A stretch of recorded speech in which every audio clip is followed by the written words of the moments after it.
Like who you are you like social leader, आप एक सामाजिक कार्यकर्ता हो, आप एक आध्यात्मिक वक्ता हो, या आप एक संगीतकार हो, आप एक अध्यापक हो? How you identify yourself? आपकी पहचान क्या है? आप अपने आप को कैसे देखते हो? सत्यन मतलब कि जो सत्य के मार्ग पर गतिशील है, प्रगतिशील है, अयन होता है, जैसे गति से संबंधित है।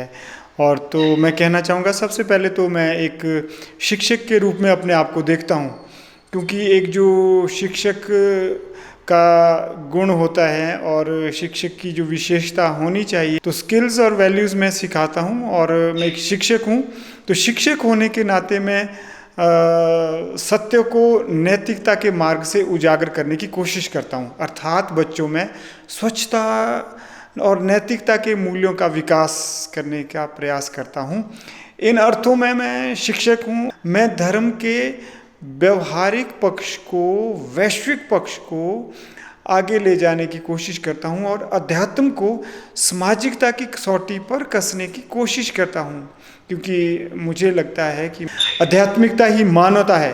तो इन अर्थों में आप कह सकते हैं कि हाँ, मुझे आप धर्मनेता और आध्यात्मिक प्रवक्ता भी कह सकते हैं। सर, आपने अभी अपनी पहचान में आपने एक लाइन बोली कि आध्यात्मिकता ही मानवता है। जो ये भेद हैं, ये तो सांसारिक हैं और यह व्यवहारिक हैं, लेकिन जो सत्य है, सत्य यह है कि वास्तव में हम एक ही परम चेतना की संतानें हैं।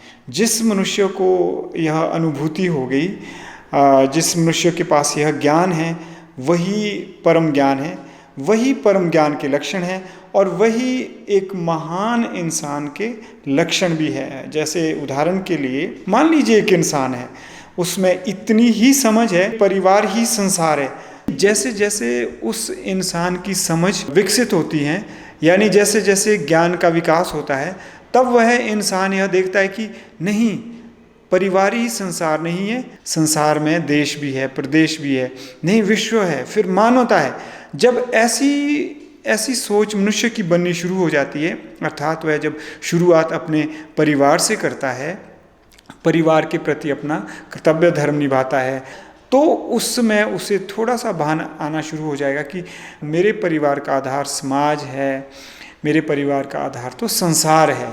तो जिस मनुष्य में ऐसी चेतना विकसित हो जाती है, उसमें परम मानवता के लक्षण पैदा हो रहे हैं।